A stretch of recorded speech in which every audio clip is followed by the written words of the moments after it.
What's going on, everybody, and welcome to the Other Side of the Firewall podcast. We talk about the latest and greatest in cybersecurity news, as well as we highlight those movers and shakers and glass ceiling breakers, those people of color who made it to the other side of the proverbial firewall.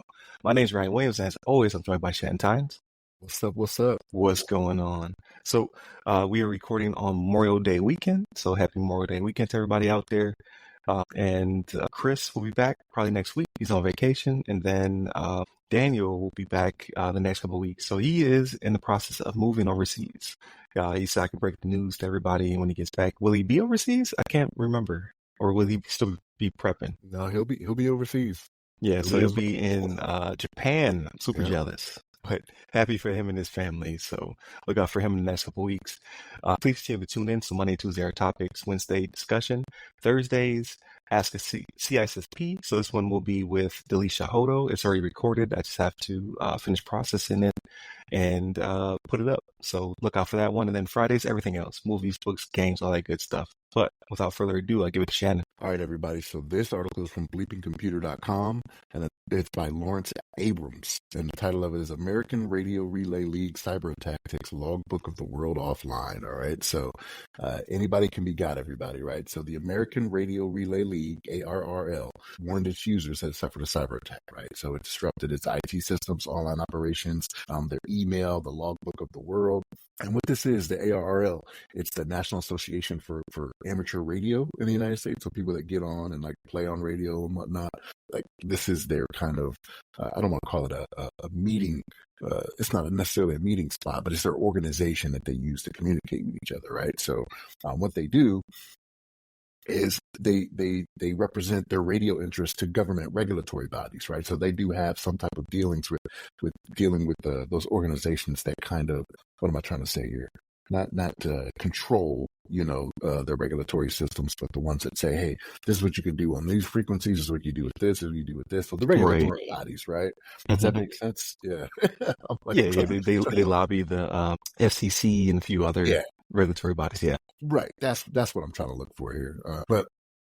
But they suffered a cyber attack, right? So the main thing with this, right? So anytime we talk about cyber attacks, we talk about your information getting out there. So the main thing with this is they talk about how they reiterated to their membership that they didn't get any type of social security numbers or anything like that, right? So like they don't have their socials, but in order for you to join the organization, you have to get an email, right? So they have their email. They do have their addresses as well, right? So even though this was a cyber attack, it's unknown if they suffered a ransomware attack, right? So it's unknown of whether or not whoever did this attack went to them and said, hey, give us this amount of money and we'll give you information back, or we won't release it, right? Because that's usually almost 90% of the time now it's ransomware, right? They're like, hey, we have this information, we're locking it up, you can't access it.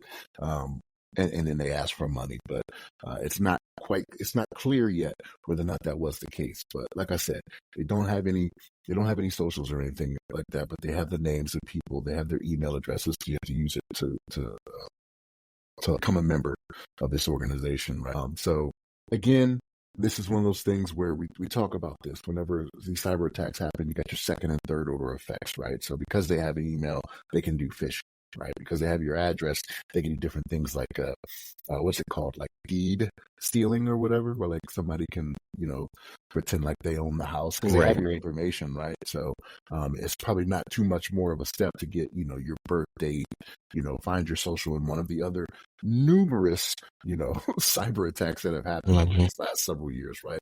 It's not a big leap for them to start connecting dots to make this a little bit more than what it was. So even though it wasn't as easy as them getting the social security number in this breach, it could be out there already, right? Because I can imagine a lot of this intersects, right? Like people that are members of this organization may also be victims of some other type of cybersecurity attacks that have happened in the past. So it just allows for, like I said, the dots to be connected, which this is the world we live in, right? Like we put everything out there when we signed up electronically for these different types of things. This is what can happen. But I mean, it sucks to see it, but we'll see what happens with this, right? Like whether or not it was a ransomware attack, whether or not that comes out, right? Like whether or not they paid the money, which to everyone out there, do not pay the money. Do not pay the money. Like how often do we need to say this? You only embolden them, right? And you can run in a situation where they're not being honest. Like this ransomware group may have had help with somebody else and not being honest with them, and then all of a sudden that other group that didn't get paid, they're coming after you, right? Like we've seen this before. We just saw this recently happen within the last month. So don't pay the ransom if it is a ransomware attack. But Ryan, what's your thoughts on it? Yes, so please like, share, subscribe, all that good stuff. I think we just hit 400 or we're at 399. Like we're right there teetering. We have going into the month of June, I'd like to get us up to 5 or close to 5. So by the end of the year, we get 1,000. So definitely subscribe to the YouTube channel if you have not already. Please share with your friends. Again, tune in Monday through Friday. We release episodes and then articles throughout the week. So every episode gets an article, and then those articles get tied into the newsletter, which drops on Fridays. It's called the Weekly Rundown, just like the show. So definitely tune in for all that good stuff.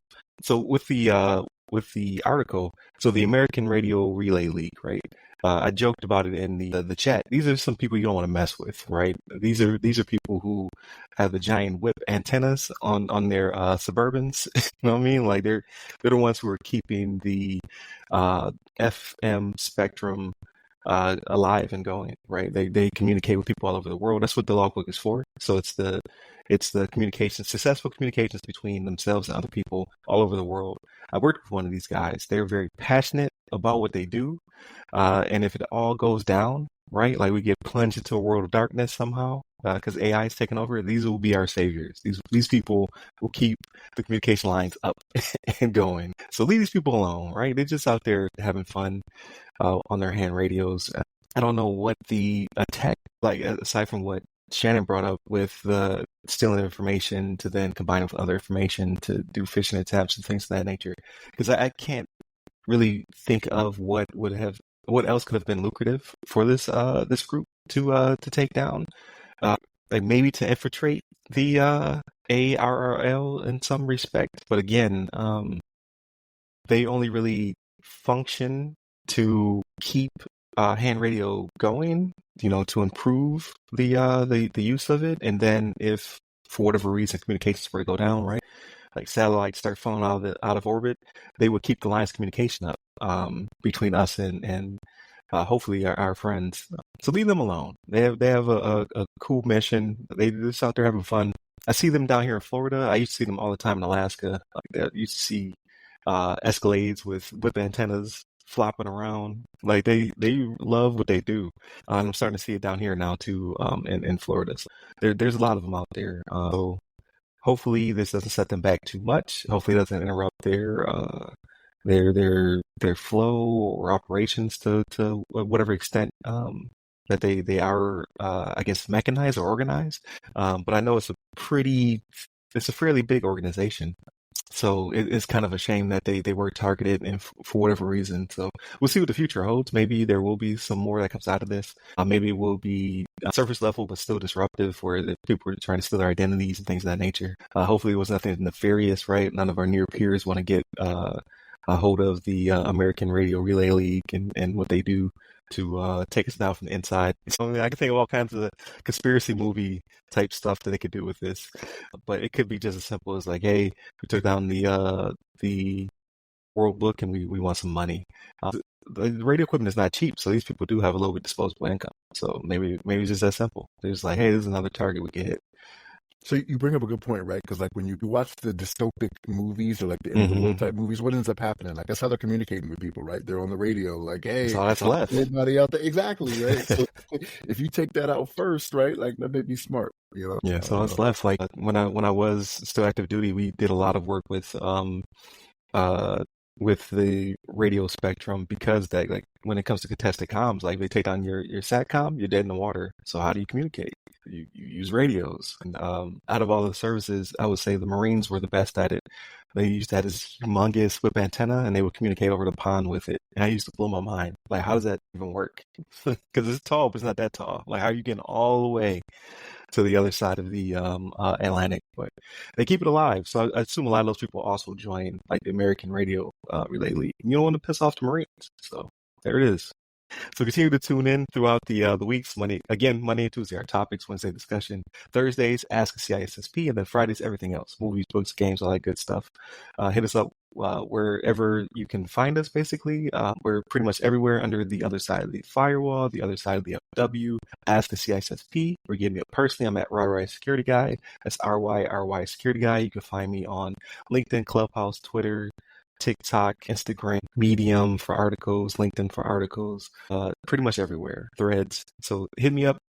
Let me know what you think about the show. Please give us a rating. I always forget to say that. So when I look at our stats, we're actually highly rated when it comes to volume. So we're in the top 10% of all podcasts. So it's like 3.3 million podcasts. We're in the top 10%. Kind of crazy, right? But we produce a lot of material. A lot of people listen to us, but they don't leave ratings. So our rating level, even though on Apple, I want to say it's like a 4.6, there's only a handful of ratings. For all in all, I think we're at like, I think it said 24% on listener scale. So 10% of podcasts, but only 24% rating. So I want to get those closer to one another. So please, wherever you listen to us, leave us a rating, and then the algorithm should do something with it to get us higher scores. Again, hit up all the websites, hit me up personally. Stay safe, stay secure.